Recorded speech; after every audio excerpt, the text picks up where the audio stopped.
मुजफ्फरनगर में गणतंत्र दिवस परेड के चलते एनसीआर में नो फ्लाइंग जोन घोषित होने के कारण उत्तराखंड के मुख्यमंत्री पुष्कर धामी को मुजफ्फरनगर से देहरादून के लिए हवाई सेवा लेनी पड़ी।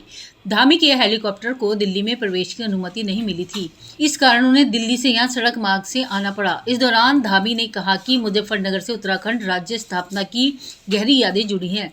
उन्होंने सियासी दलों को शंकराचार्य विवाद में राजनीति न करने की सलाह दी।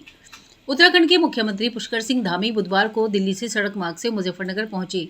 पुलिस लाइन पहुंचने पर राज्य मंत्री कपिल देव अग्रवाल ने जिलाधिकारी Umesh Mishra, SP city Satyanarayan Prajapat, CO city Siddharth के मिश्रा, सीओ मंडी राजू साहब ने उनकी अगवानी की। पूर्व विधायक उमेश मलिक, भाजपा नेता विशाल गर्ग, सुनील दर्शन, रजत गोयल आदि इस दौरान मौजूद रहे।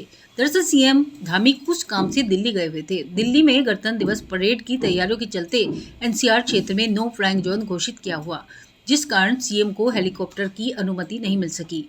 मुजफ्फरनगर के पुलिस लाइन से धामी देहरादून के लिए रवाना हुए।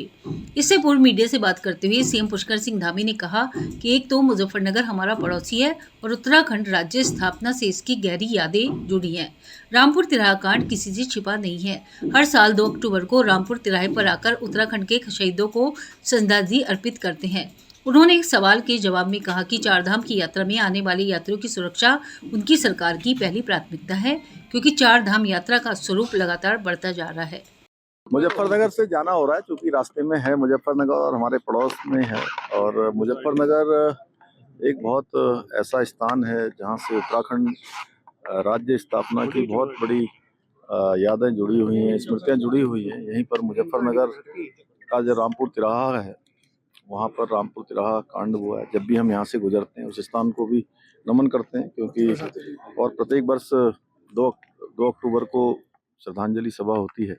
हम सभी उत्तराखंड के आंदोलनकारियों को, हमारे बलिदानियों को, उन सभी का स्मरण करते हैं, उनको नमन करते हैं, श्रद्धांजलि देते हैं। सीएम साहब, चार धाम यात्रा पर मोबाइल पर प्रतिबंध लगा दिया गया है, क्या कारण रहा?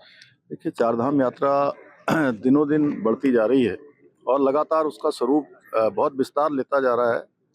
और चार धाम आने वाले सभी यात्री श्रद्धालु, उनकी सुरक्षा हमारे लिए सर्वोच्च प्राथमिकता है।